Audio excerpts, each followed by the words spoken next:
Itu bahasa lisan sebenarnya, tetapi kita tuliskan itu.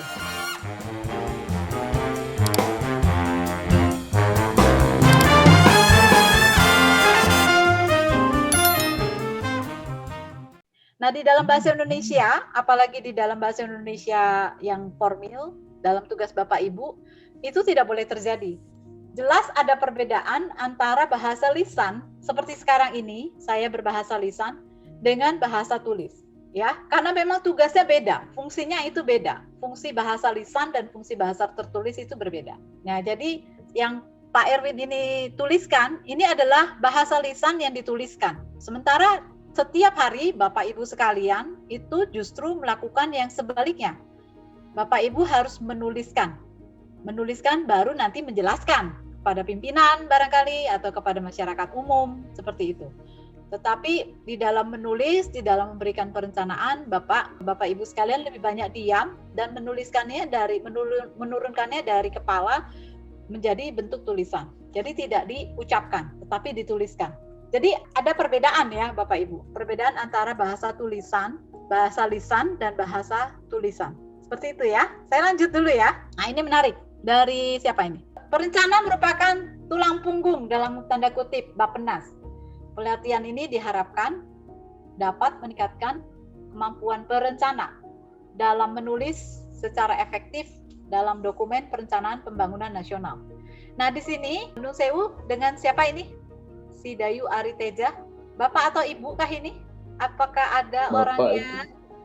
Bapak ya? Bapak, oh iya. Bapak, Ibu. Bapak Sidayu Ariteja ada? Bapak Sidayu Ariteja?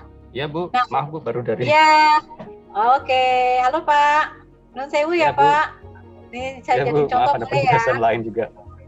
Nggak Ya, apa-apa, oke. Ini Pak ya, jadi kalau dari tulisan Bapak ini, tulang punggung ini kelihatannya menjadi kata kunci yang Bapak mau tekankan. Karena Bapak menggunakan tanda kutip. Apa fungsi tanda kutip di sini, di dalam tanda baca, sebagai tanda baca? Bapak barangkali bisa jelaskan? Kalau dalam bahasa Indonesia, asosiasi atau apa Bu ya? Saya lupa istilahnya, metafor, bukan metafora sih. Apa ya, istilah khusus agar menekankan, ya kiasan, ya maaf, kiasan. Ya kiasan artinya kan backbone kalau dalam bahasa Inggris ya.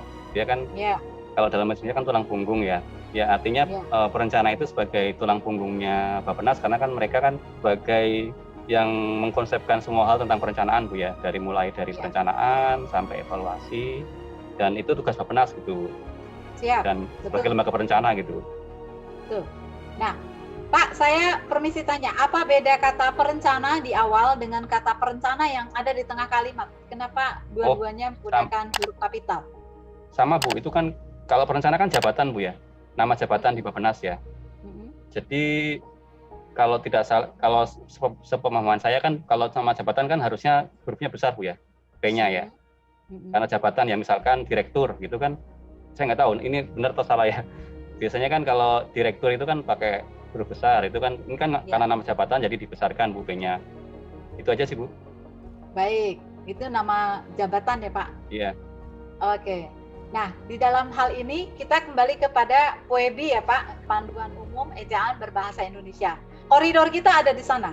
Jadi bagaimana menuliskan nama jabatan dengan nama orang yang ada di situ, misalnya kan, misalnya perencana. Ini nama orangnya kan nggak ada, tetapi ini nama jabatan. Seperti dalam misalnya kalau kita menyebut Presiden Republik Indonesia, itu P-nya huruf besar, RI-nya juga huruf besar. Tetapi kalau itu ternyata bukan suatu jabatan, itu hanya kata benda seperti biasa, maka itu ditulis di dalam huruf kecil, seperti itu. Nah, kepekaan terhadap apakah ini kata benda, apakah ini merupakan kata ganti orang gitu ya. Perencana di sini maksudnya kata ganti orang ya. Itu Bapak Ibu harus terbiasa seperti itu. Karena gini sebenarnya, menulis itu kalau saya analogikan, ini kan ada yang ibu-ibu ya, banyak ya yang ibu-ibu. Halo ibu-ibu, serta yang ibu-ibu ada? Halo. Ada yang ibu-ibu ya di sini? Ada. Ada ya. Bu Lili aja atau ada yang lain? Gimana ini yang lain ya? Ada Bu. Ini ada Rida, ada Bu Harsi juga, Mbak Harsi juga, ada Sinta juga ya. Bener ya, itu ibu-ibu kan ya. Nah ini saya mau bilang apa? Ini menulis itu sebenarnya kegiatan sehari-hari. Nah, ibu-ibu, pada waktu kita selama pandemi ini, ketika kita selama ini lebih banyak di rumah, tentu melakukan kegiatan lebih produktif, misalnya di dapur, betul ya? Bisa lebih rajin masak ya, Bu ya?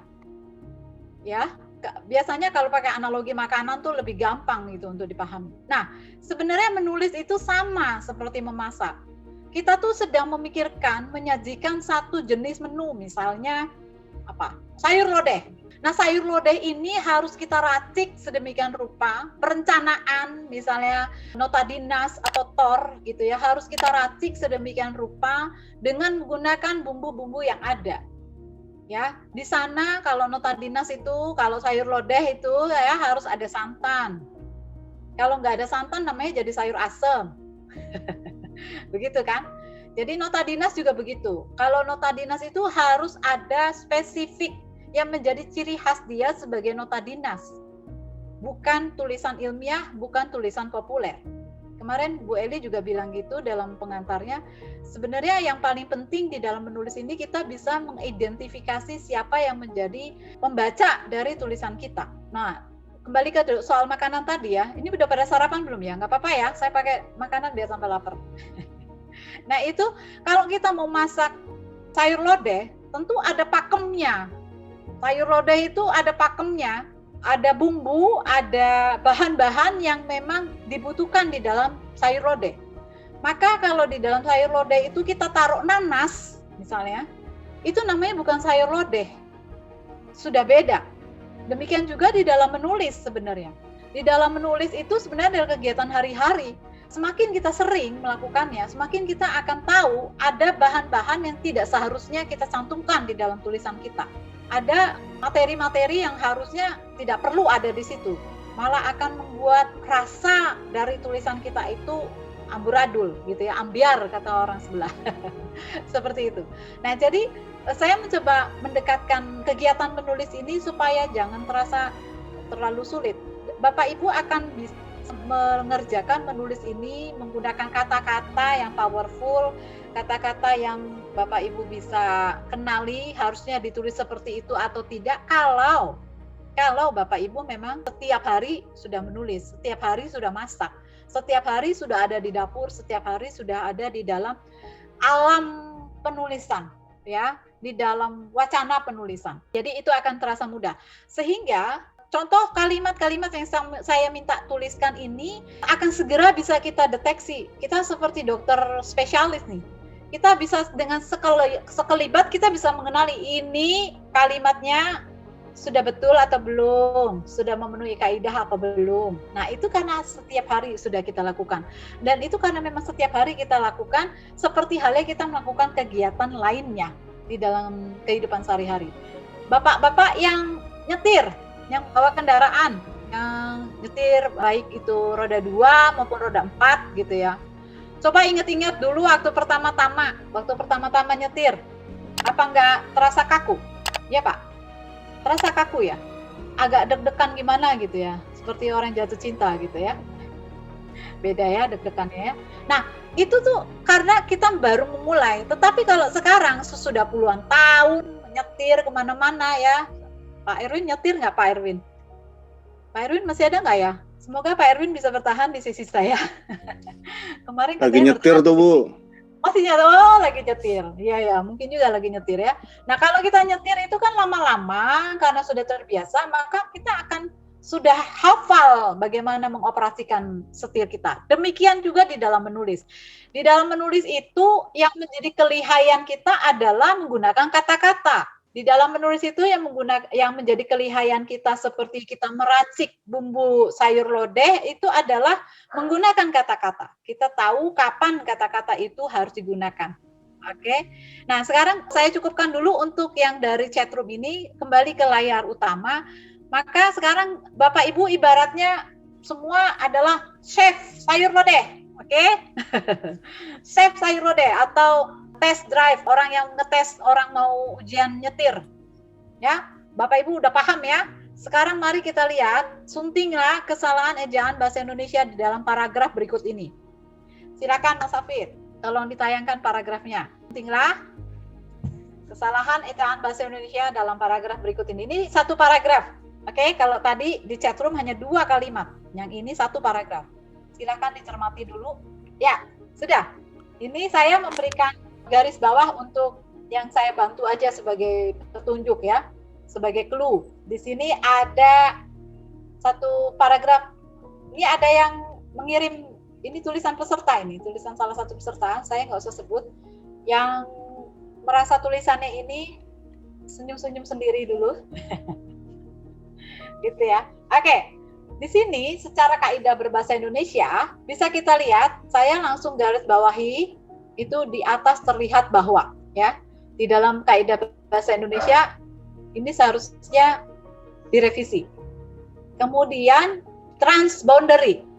Nah, ini tadi kalimat huruf kapital dan huruf italic tadi kita sudah pelajari. Transboundary. Transboundary itu harusnya menjadi cetak miring ya, dicetak miring. Kemudian selain itu hal utama. Nah, kalau ini tulisan siapa? Bapak atau Ibu? Kalau kita sudah sebut hal utama, maka itu bukan selain itu. Gitu. Jadi di sini ada yang kontradiksi. Ibu yang menjadi ibu atau bapak yang menjadi penulis mau ngomong apa sih di sini? Mau bilang yang hal utama atau mau bilang yang selain hal utama? Di sini terlihat yang kurang efektif. Kalimat yang kurang efektif itu ditandai di sini. Nanti di akhir sesi ini, ya di akhir hari ini, saya akan memberikan kertas kerja yang akan menolong kita untuk menyusun sebelum kita menjadi sebuah paragraf seperti ini. Ada kertas kerja yang akan menolong kita bagaimana sebenarnya menyusun kalimat demi kalimat di sini. Ya, itu kemudian apalagi yang menjadi kesalahan? Barangkali Bapak Ibu bisa bantu saya supaya ini menjadi kalimat efektif.